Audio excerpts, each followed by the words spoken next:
What's up, Aztecs? It's Javier, game writer of Dream of Darkness. Today we're going to write for 1 hour. Let's do it.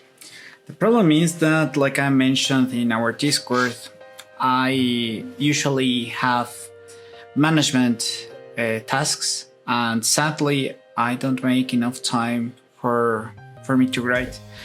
I'll challenge that, and from this day until our sprint finishes on Thursday next week, I will write every day 1 hour. Today we're working on the Mexica faction introduction. There are important challenges here. What we usually call in English Aztecs. If we traveled back in time, if you ask, hey, where do the Aztecs live? No one would know what you're talking about. You see, our ancestors called themselves the Mexica. It's like traveling today to, let's say, I don't know, the US, and asking people, where are the colonies? And they would say, which colonies? Do you mean like back in the day? Yeah, we were founded as the colonies, but now we're the US. In the same way, the Mexica were at some point apparently the Aztecs, but it was a name that they would not call themselves anymore. Usually we would just use the term that the English-speaking world prefer. However, fortunately, both Mexica and Aztecs have very cool opportunities for storytelling. Each have a different meaning. Today I will try to make it clear who are the Mexica. By their features, it should be clear to someone totally new to our world who doesn't know about Mexico, about our history. He should say, oh my god, maybe the Mexica are the Aztecs? We'll do this. I have already reviewed this with one of our players, with Bobcat. I have his feedback right here. And I have also reviewed this with Mich, our lead designer. There are many ways to write stories. One of the issues with games is that we suffer from solipsism. That is, we only repeat the same stories over and over. There are different reasons for that. One way for us to prevent that is for me not just to write what I want, but to actually validate that it resonates with you guys, with the team, with our players. What I detected mainly with this validation, this is already the first draft I wrote about the Mexica introduction, is that it wasn't clear that these Mexica were in fact the Aztecs. Another thing was that the protagonist wasn't clear enough. Here the protagonist is a poet. There is a reason why it's a poet and not what Spain would usually say, oh, they were warriors who were killing everybody on sight. There is a reason for that. We'll explore it. I wrote this first draft in another sprint. So this is already functional. There is a story here that got our player excited. However, the protagonist was very bare bones. He doesn't have enough of a personality. So I will make a short list here about what we're going to achieve in this session. How to introduce who are the Aztecs. We need to get clear that Aztecs are the Mexica. How to get this point across. Next, another thing is, what is the one value that should come across about the Aztecs? And that is curiosity. That we should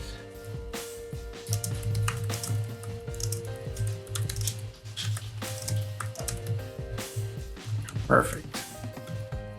We're going to have more than one faction in our game. We're going to have the Spanish, we're going to have the Aztecs, and we are going to have the biggest enemies of the Aztecs, who were not the Spanish.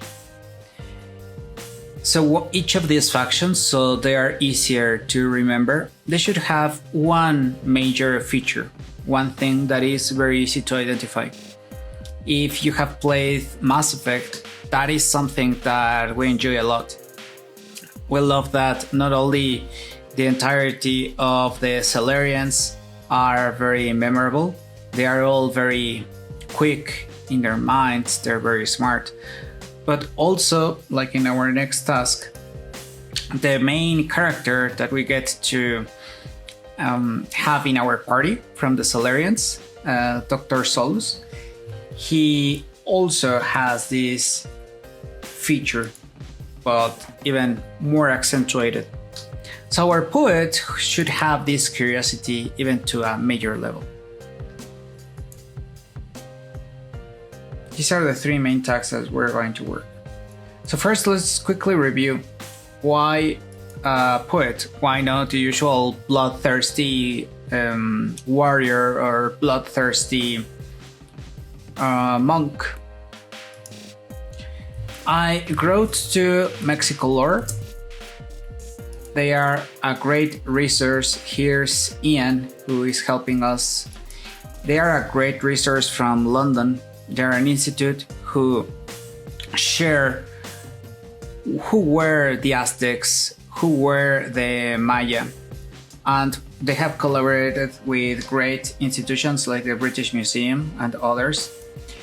They question myths that even here in Mexico so many people believe because the Spanish invented a lot of lies.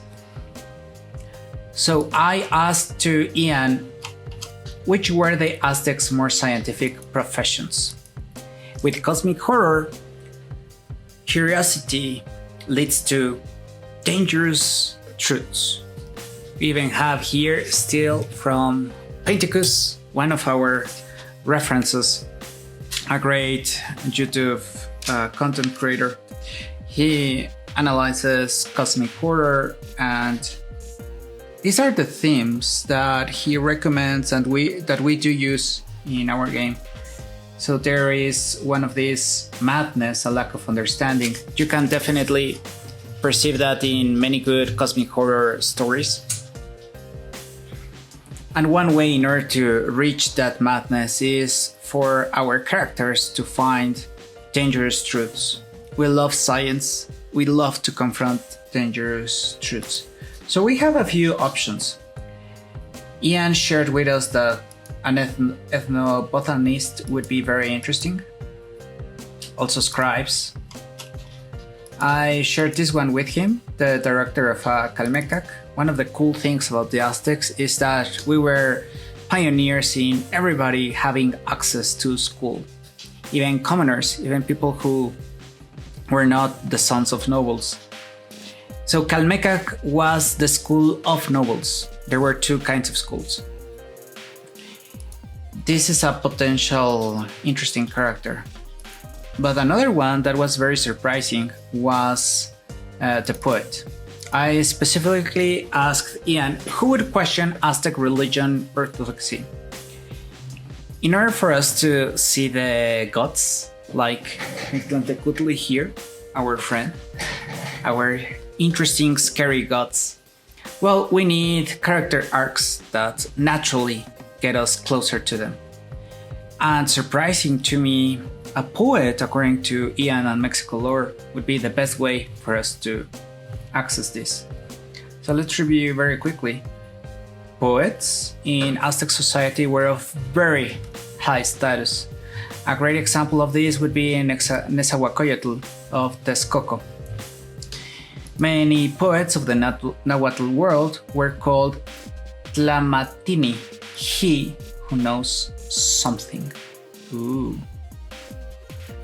He who meditates and tells about the enigmas of man on earth, the beyond, and the gods. I have email correspondence with historians, with Ian, with archaeologists. So this is the summary of lots of emails. I have this registered in our Google Drive, so I can get back to it more easily. What were the contents of Aztec poetry? They would constantly ask existential questions and also questions about the nature of reality. I love this. This is something that disappeared completely with the coming of the Spanish.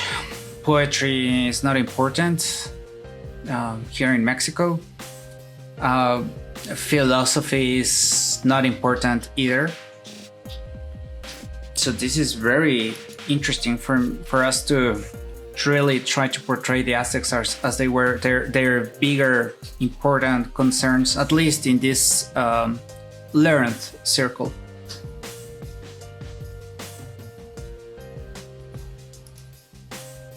I love philosophy, so I really understand the complexity and relevance of asking things like, are men perhaps true? Is it life maybe only like a dream?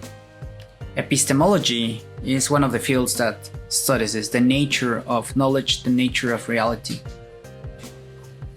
Let's continue so that we actually get to great.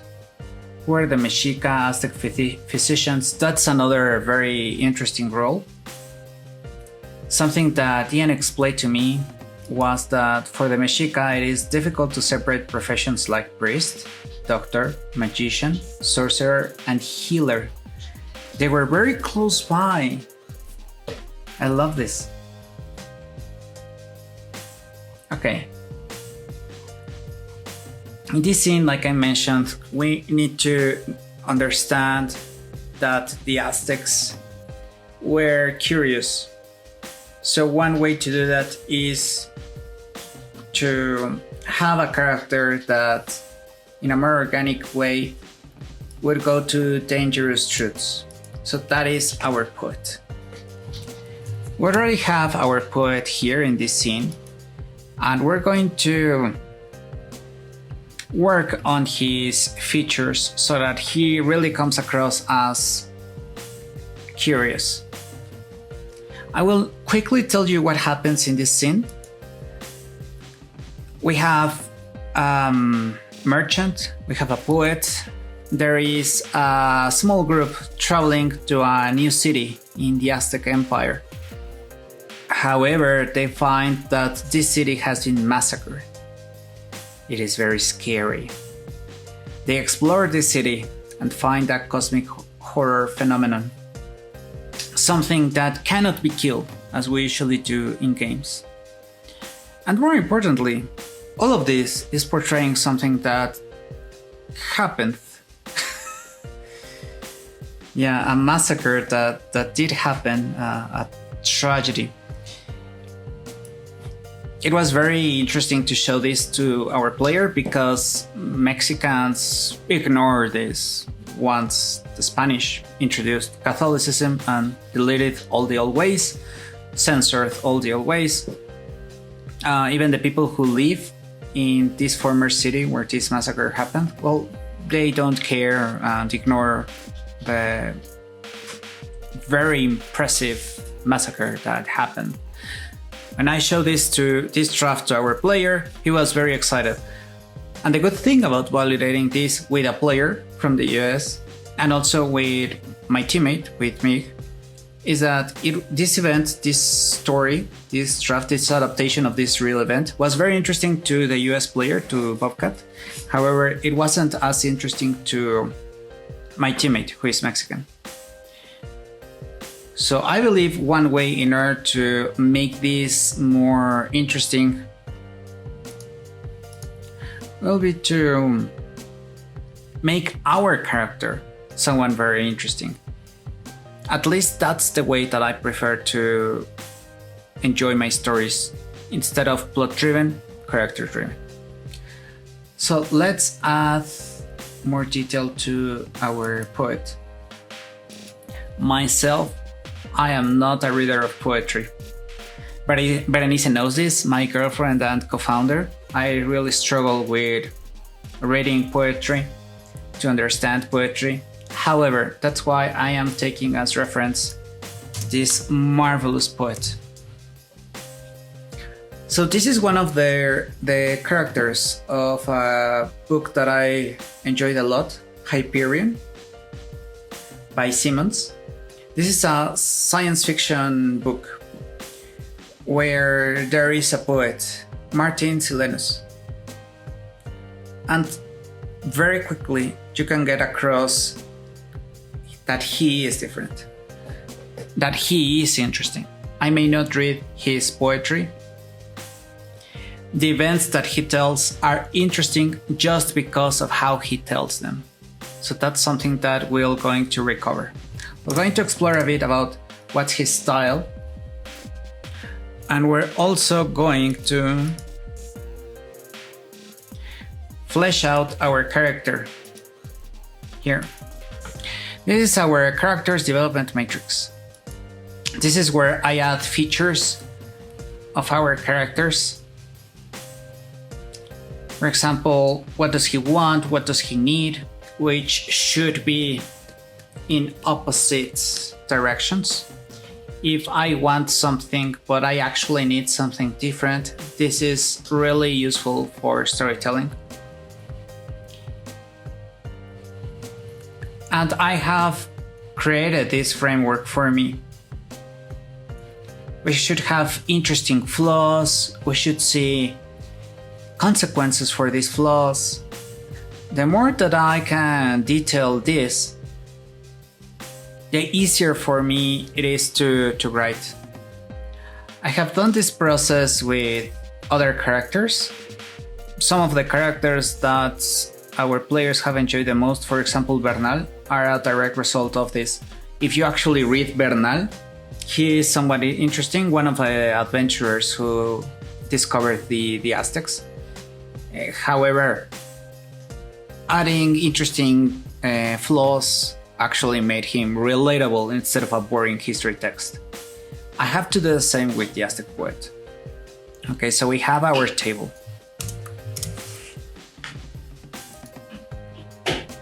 One of the flaws that I remember from Silenus, from this character that I mentioned,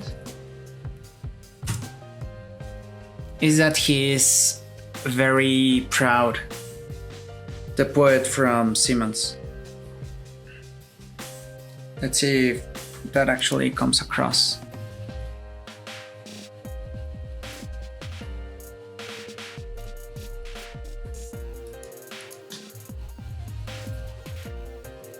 Right now, one of the issues is that this poet doesn't have interesting flaws.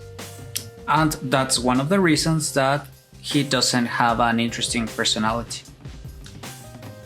If we get back to the example that I was giving of Mass Effect, many of the characters are also interesting thanks to their flaws. If you remember again with our Salarians, they live way too fast. They are not patient at all.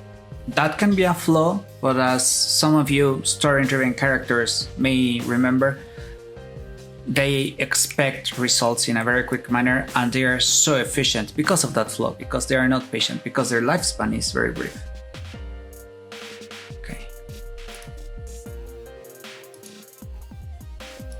I think it's chapter 3. Yeah, it's chapter 3. Part 3.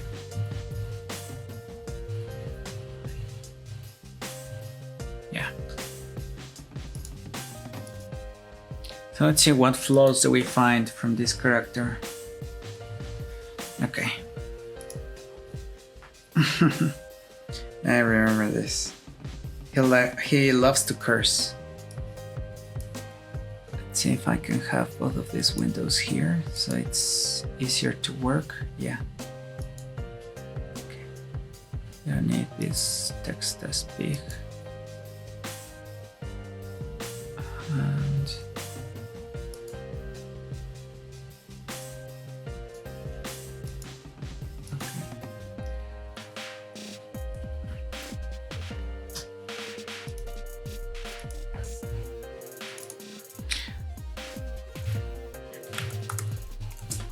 He's proud. However, he's also extremely talented. He believes himself a genius, but he is. We really perceive that. Really a genius. He's very bad-mouthed. I like that. By the way, I love to write as well with references. We as a team really enjoy recognizing references. Many of our colleagues, well, it's very cute how to say, I will invent whatever you prefer. I will invent a brand new mechanic, I will invent a brand new story, a brand new game. However, in fact, the human mind cannot invent something out of nothing. We always process information based on what we know. So I really believe in being transparent and recognizing that we are stepping on the shoulders of giants. We're taking what's already out there and making changes, improving, fixing what is not working, adding things from new places. This novel is really good, and I don't know any teammates or especially colleagues, I don't know any game developers who have enjoyed this book. So that's one way for us to innovate, to improve our industry with good references. Okay, so proud but really a genius, bad-mouthed. Then the devil. I mean, he also tends to write, if I remember, in aphorisms. That is, in very succinct summaries of big truths.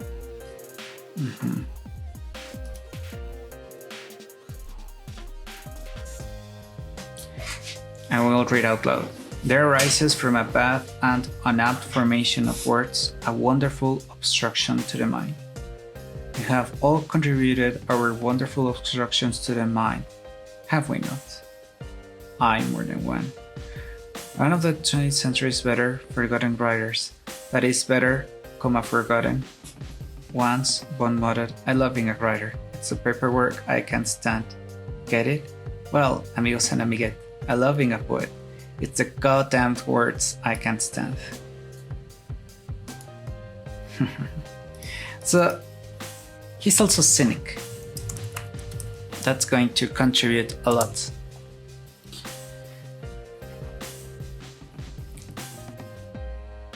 This character, Martin Silanus, is... It's been a while since I read this book. He is an older man. One of the issues, and that now I can correct, is that sometimes I get all my characters in the same age group. Young people, like myself. So I believe by making this character older, like Silenus, we can have more variety and interesting collision between characters. So if I remember, Martin Silenus is around his 50s, 60s. That would be an interesting Aztec poet. Okay. I have age here. Let's say 55 for now. So that's why he can be very proud of his achievements. Usually I also have this image of the characters more or less all in the same age group. I've heard about that questioning of so many games. Usually you have males, usually you have young people. I know that I want to see character growth, so it's very natural for me to have someone young who wants to achieve something and who struggles in order to achieve that. However, that structure can happen with any age group. It's only because perhaps my consumption of some kind of media that I usually just see young people doing that kind of arc. While all kinds of people can have that arc, even older people. Okay, so I have my cynic, genius person.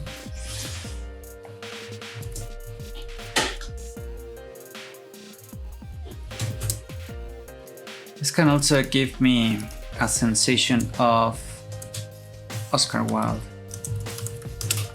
who is one of my favorite writers.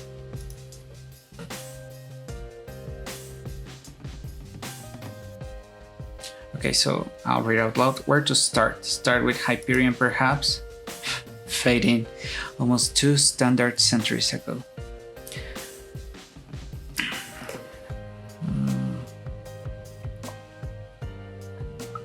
He also uses flowery vocabulary.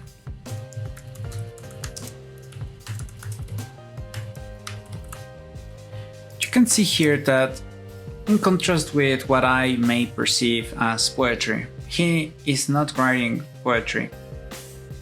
He's writing prose. However, his vocabulary, by being very flowery, does get across that he makes the words by themselves a pleasure. He could be very economical with his words, and other of our characters are like that, more economical. But for him, words by themselves can be a pleasure.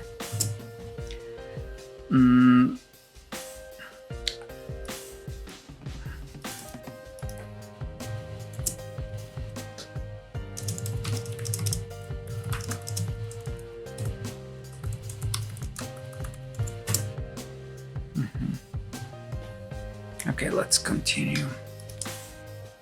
Here I remember he tells how he reached a place.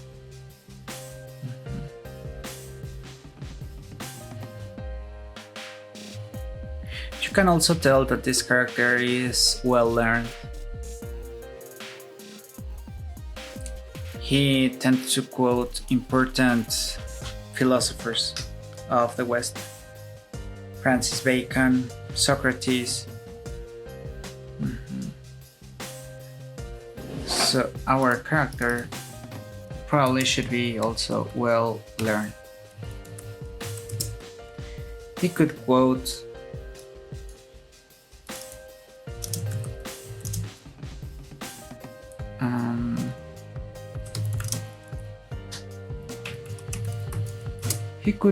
major thinkers.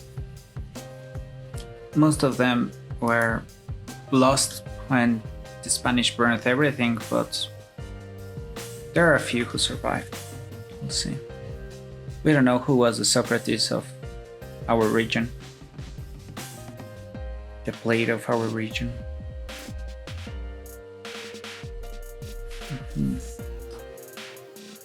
He also tends to do this. In the beginning was the word, and the word was programmed in classic binary. He tends to repeat himself, but with an intention to create effects.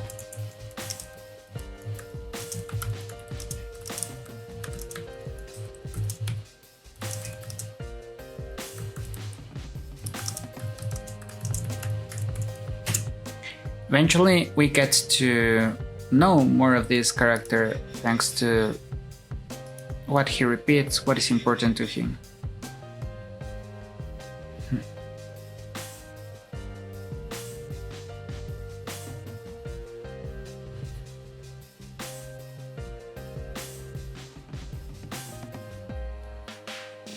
He curses constantly, like we analyze.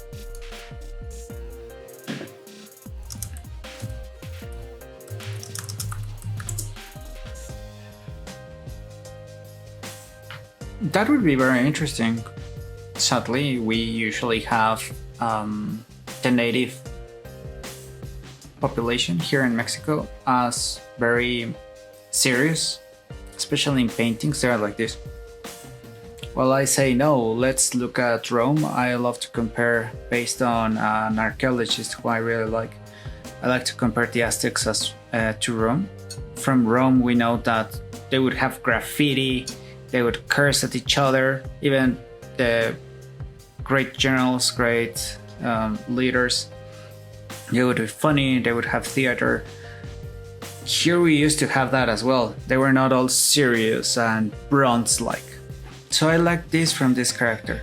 He is very well learned, he cares about important, deep things.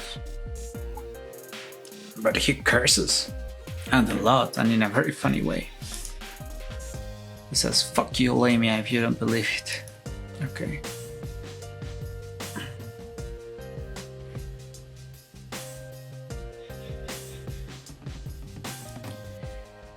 He is descriptive, with complex vocabulary.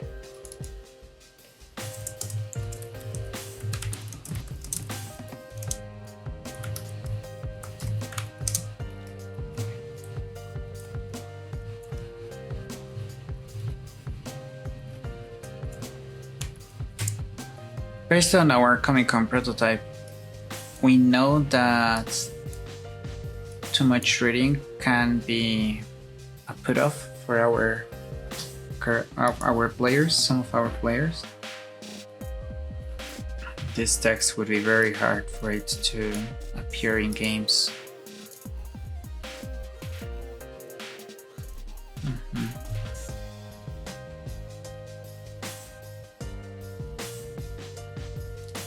Okay, so I should read out loud. Yeah, he curses a lot. Goddamn little black hole to just the bits of the Earth center during the bad times. Vacation at Uncle Kowa's place. I was born with a silver spoon up my ass. I offer no apologies. Yeah, he is again proud.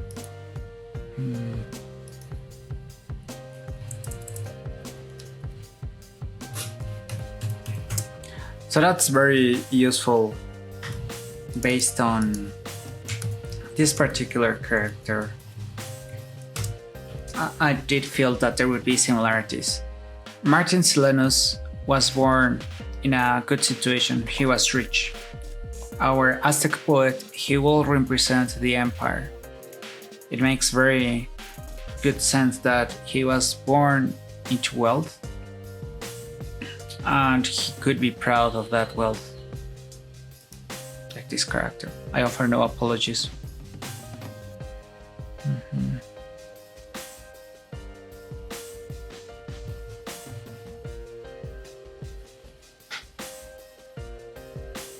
From my earliest sense of self, I knew that I should be a poet. The dying beauty all about breatheth. It was not as bad, it was not as if I had a choice. More like the dying beauty all about breatheth its last breath in me and commanded that I be doomed to play with words the rest of my days. As if in expiation for our race's thoughtless slaughter of its grave world. So what the hell, I became a poet. There is a structure to how he writes. There is this complex analysis of aesthetics and then curses. It's not even that complex, it's just analysis of aesthetics and then curses.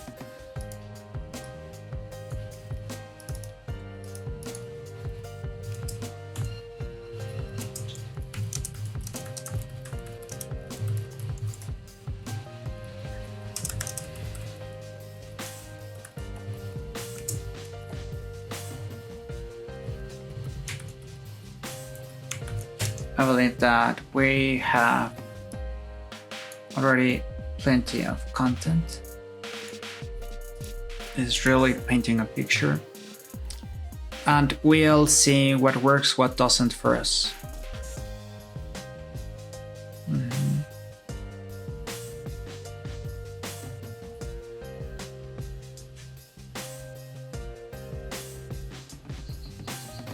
Alright, let's see this. Like Keats and Lamb in Haydn's studio, Don Balthazar, that is his teacher, and I drank toasts to the confusion of mathematics. ethics, and mourned the destruction of the poetry of the rainbow by Newton's prying prism. Supposedly, that is a constant figure. When Newton explained the rainbow, he supposedly destroyed its beauty. I read that perception somewhere, I don't recall at the moment. So this poet recovers that thinking. Maybe it was Keats, another poet, who complained about that. I don't recall who was it. The early distrust and actual hatred of all things scientific and clinical served me well in later life. It is not difficult, I have learned, to remain a pre-Copernican pagan in the post-scientific hegemony. Fascinating. A great way to make interesting characters is to have contradictions. So this very well-learned character hates science. Usually, at least myself, I find this to be opposing. However, he explains this is, I believe, one of the best ways in order to see this supposed contradiction, or at least one of the original fights between romanticism, between science and supposedly emotions, with a Newton example.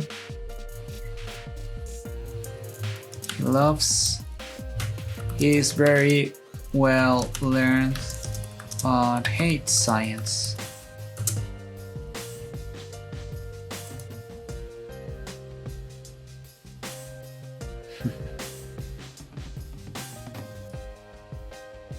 God, so many of the lines by this character are golden.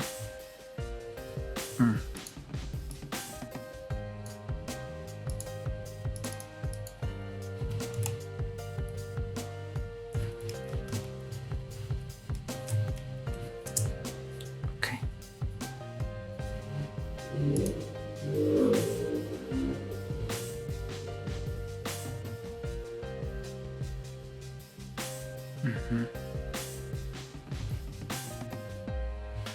So with this, I believe we have a great picture, and now we can evaluate who our poet should be.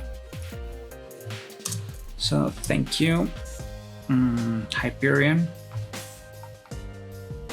Let's get back to our own poet.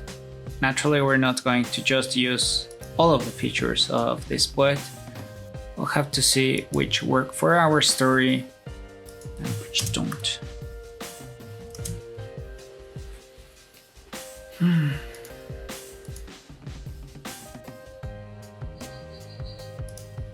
Okay.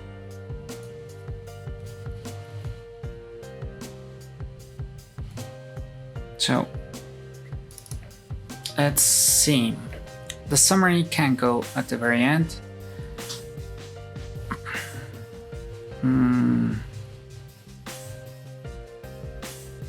Philosophical point of view. So he could be an hedonist.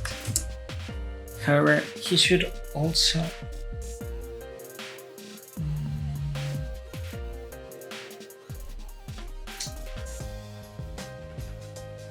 what is the school of thought that best shows curiosity?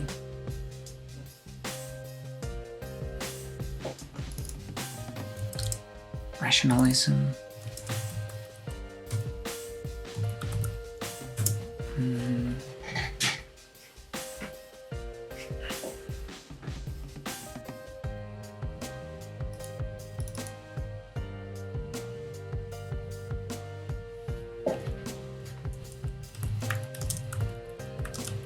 The biggest pleasure is truth.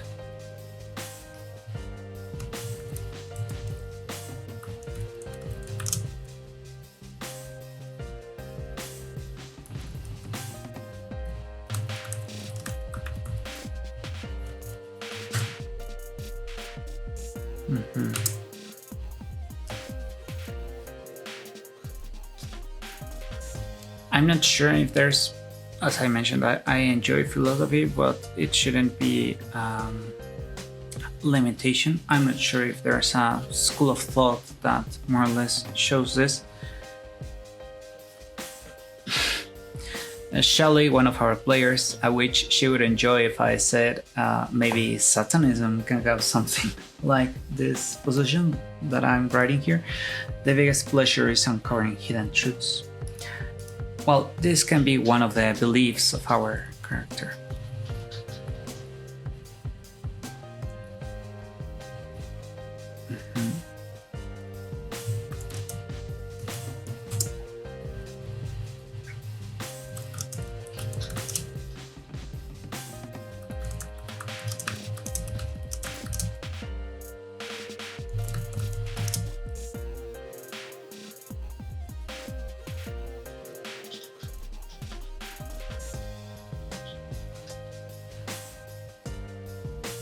To uncover the truths that keep the Mexica.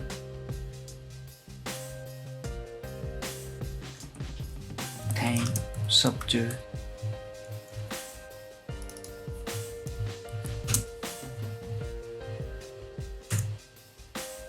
Let's have something like this for now. Okay, so his number one passion should be something.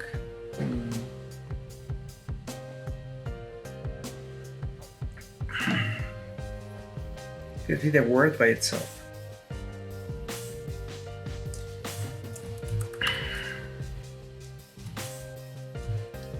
Express and appreciate beauty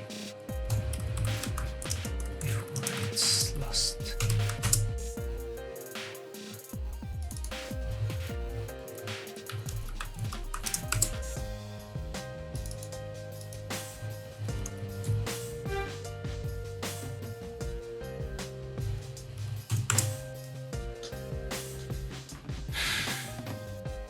So let's continue writing here. Who is our Aztec poet?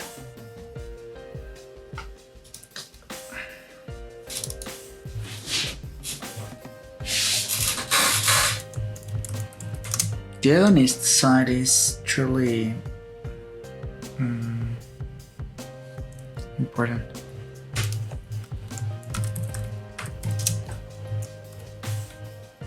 Maybe someone like this.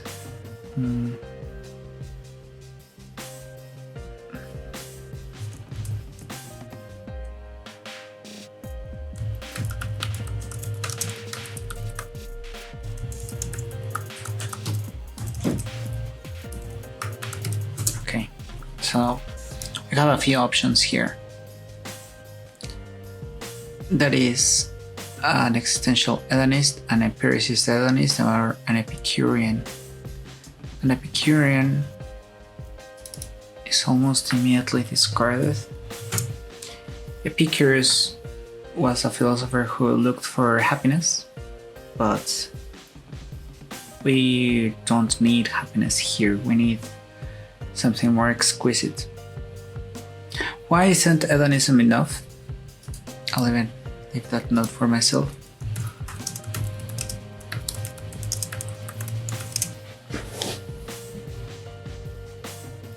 Oh.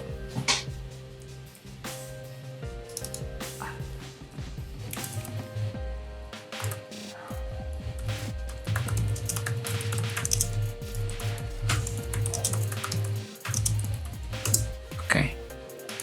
So first, let's go in order. Why is hedonism enough? The search for pleasures doesn't convey the Aztecs enough. Even less so for cosmic horror. However, this position could help cosmic horror. Utilitarian hedonism.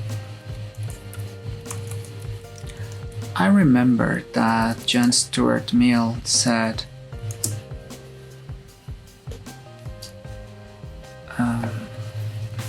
God, it's been so long. Let's see if I find. Yeah, I could imagine that I was getting something wrong.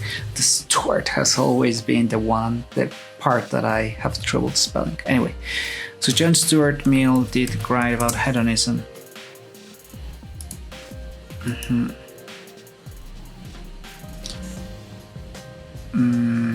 Qualitative hedonism. Oh my. We won't go into that much detail. However, what I do remember about John Stuart Mill and hedonism, he said something like, if you enjoy drinking, you should moderate yourself. If you drink a lot, one day you may die, therefore reducing the overall amount of wine you get to drink. So it's in your best interest to moderate yourself. Something like this is very useful for our character. This way we get someone who looks for pleasure, beauty. However, he also doesn't look for moderation, but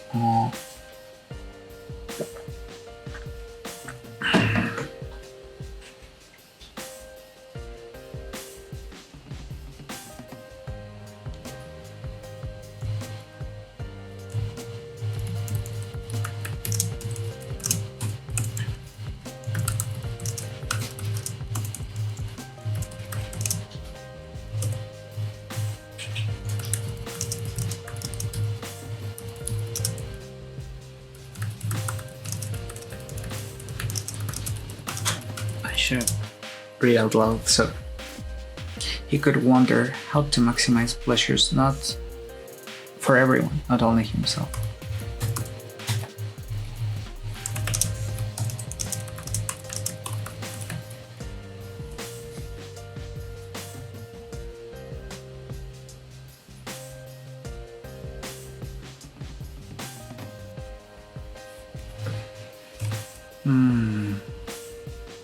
I like this thing more.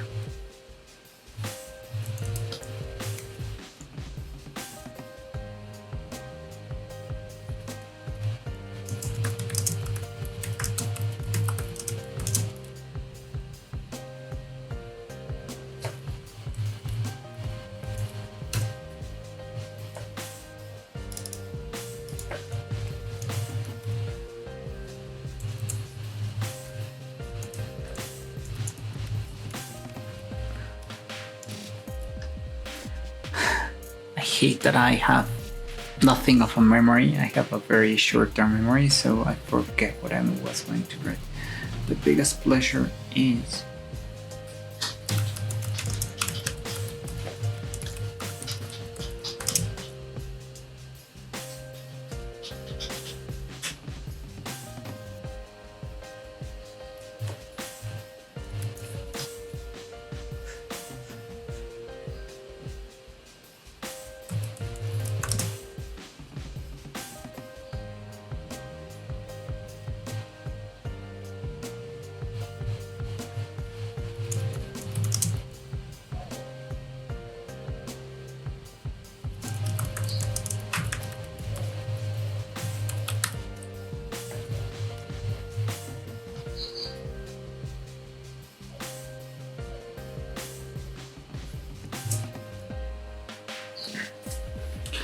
Let's continue.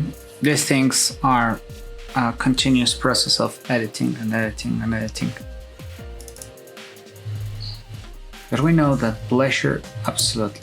He is an hedonist and something more.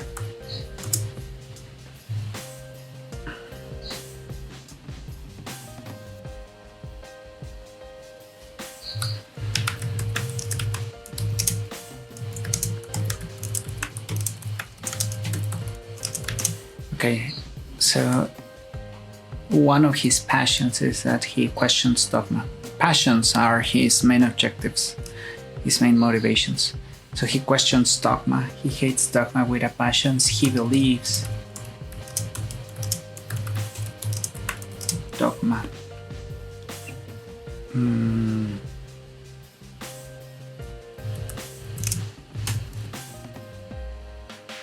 stops.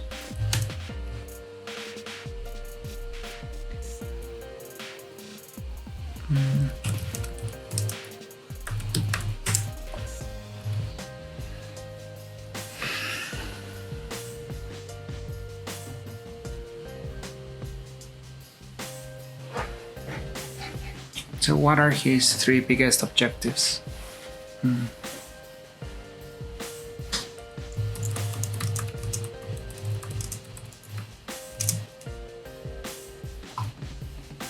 Solve the ultimate riddle.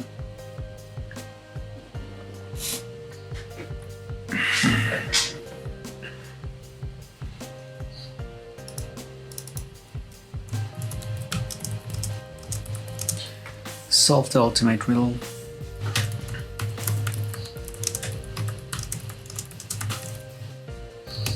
Aztec gods. Something like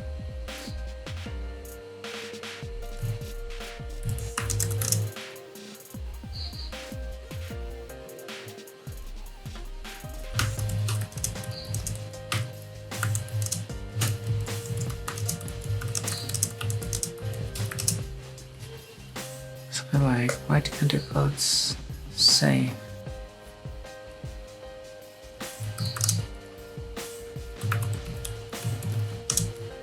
Why didn't the gods save their proteges? Okay, so something cool is that the Aztecs were this really impressive empire, but they were very young and they were very aware that other civilizations had happened before their time and had already been lost. Two of them are close to us, Teotihuacan and the Toltecas. Their cities still stand, and the Aztecs didn't know exactly what happened with them. They studied them, more so probably than today. Mexicans don't study enough, sadly, what happened with our ancestors. They could see impressive buildings, cities, pyramids, and wondered what had happened to them. They even learned from the survivors. They would recover some of their gods. They would copy even some of their figures. Mictlantecutli, right over there, they left a statue based on him, this very famous sun in the shape of Mictlantecutli, our Aztec god of death. They left a disc in his shape in Teotihuacan, this city that had already fallen, this massive city with big, massive pyramids.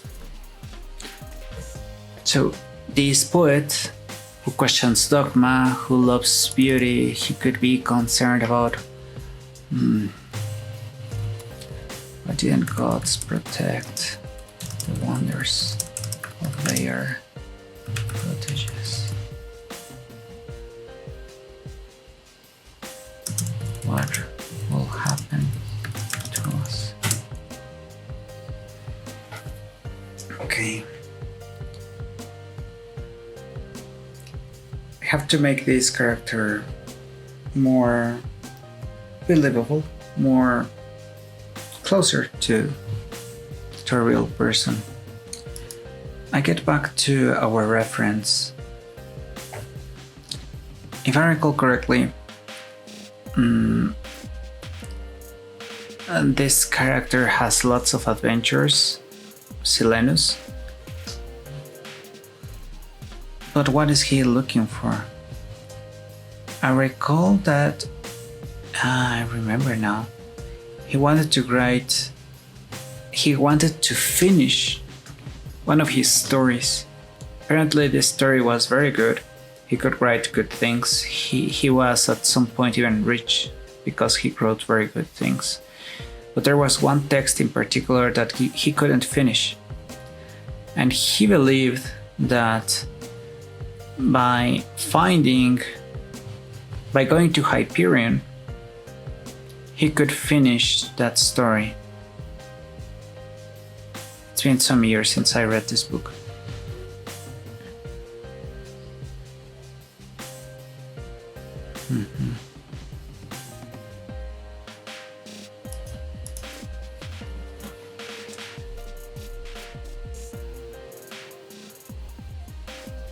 So let's see, what does our Aztec poet want?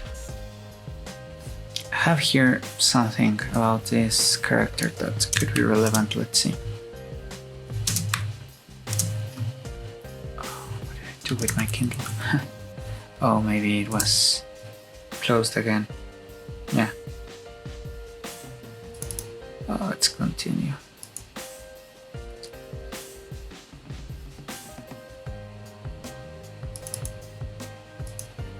Solve the ultimate right.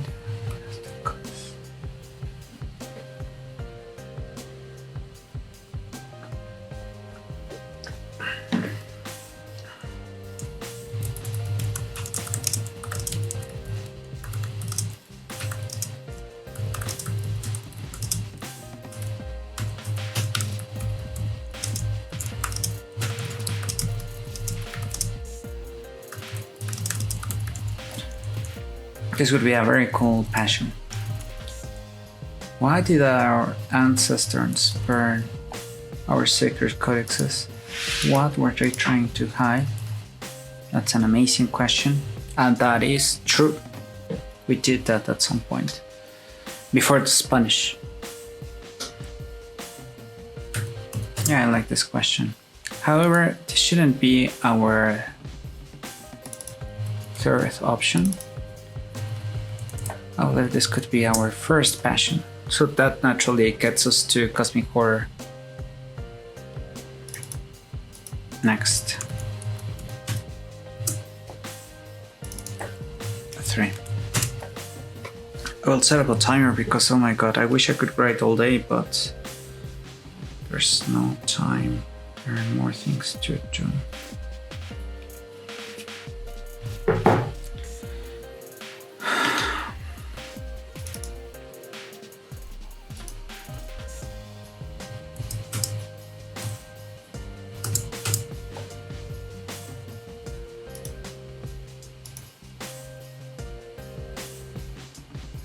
Yeah, this could be another passion. Appreciate beauty before it's inevitably lost.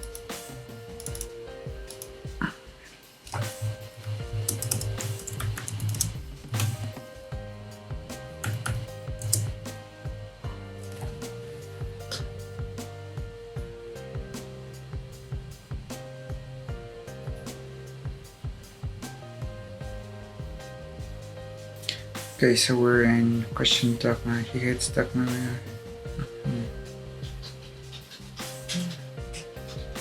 It's not the same as fighting censorship. That is another way I was going to formulate this passion.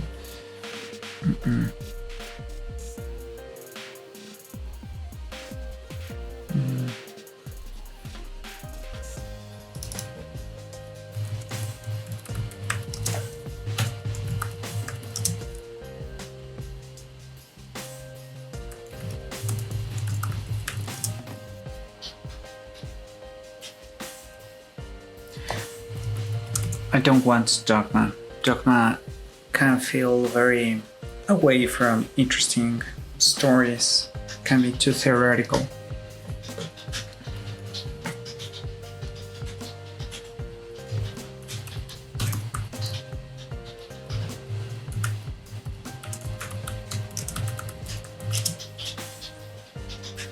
Question the priests. This was one of our gods, our main Aztec god. So question.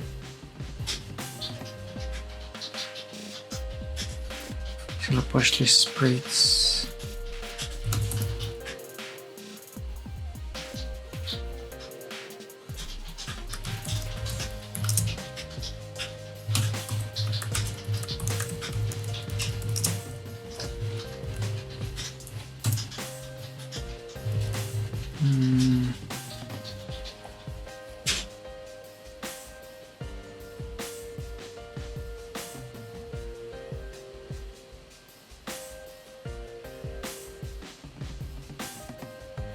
I like this one. I like this one. here.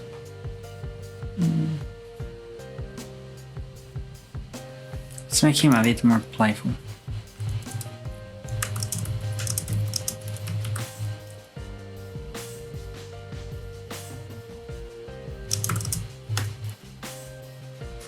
The best old censors writing the most beautiful song.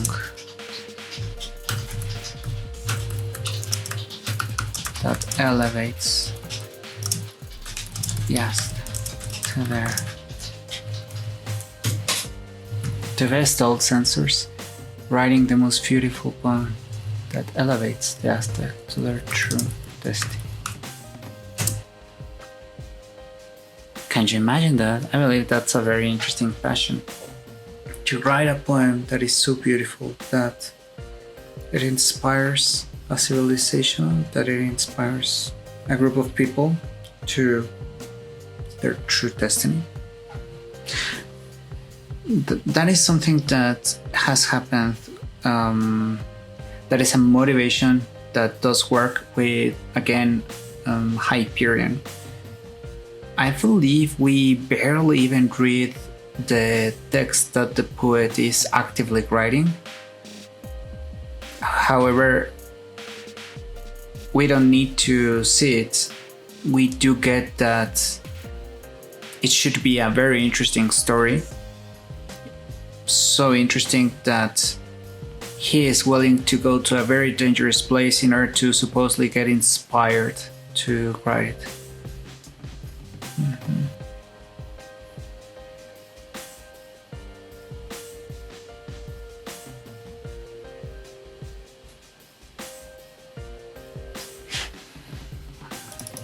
Learn our secret code.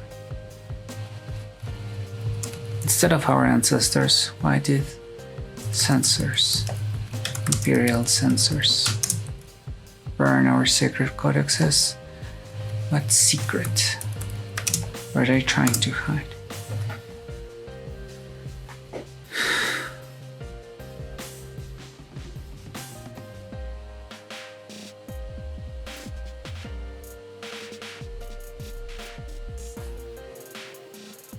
Now here we have a few options. Could we appreciate beauty before it's inevitably lost? Defend beauty from barbarians.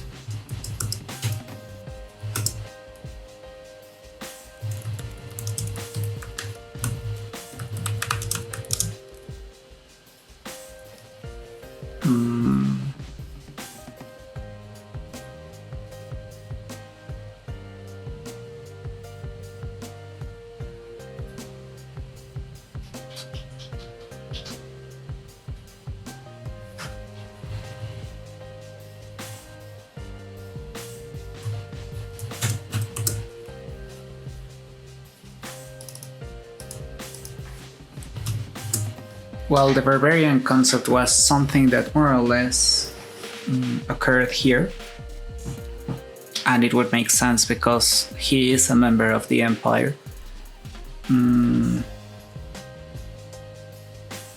I believe his curiosity will be the reason that he is more agreeable with the Spanish, with checking out the Spanish.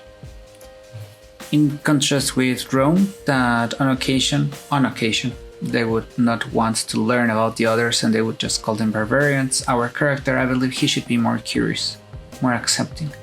We should eventually have some other characters that are not as welcoming to the foreigners, but this is not the case.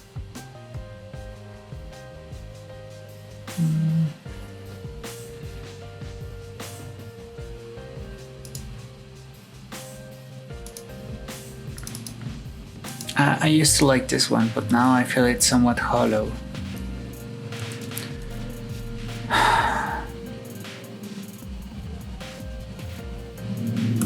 Okay. We should also have a reference, a visual reference for this character.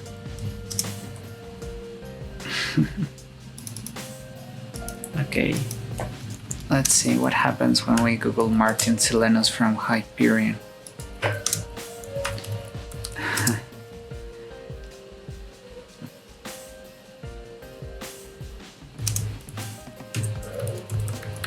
I could also have a character like this.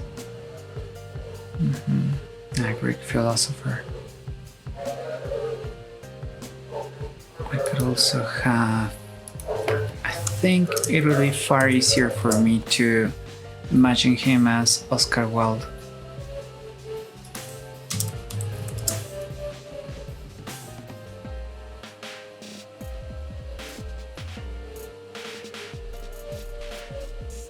Yeah, this could be it.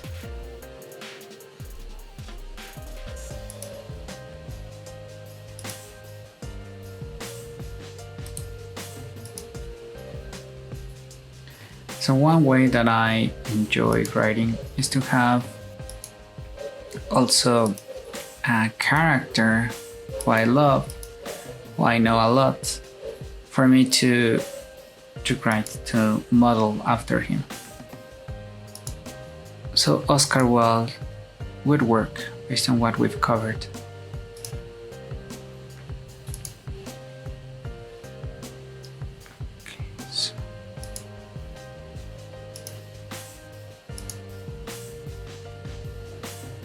I think I need to edit this because this is, yeah.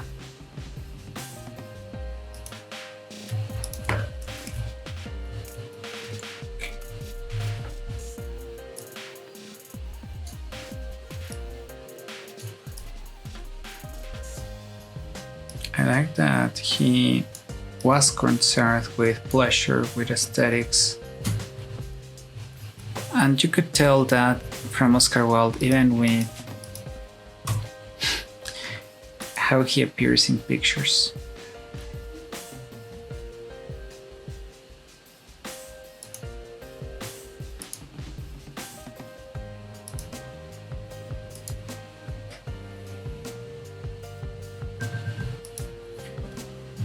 Okay, so maybe that's about it for today. I'll continue tomorrow. We've had some progress. Definitely how I imagined this poet that was very bare bones, very utilitarian.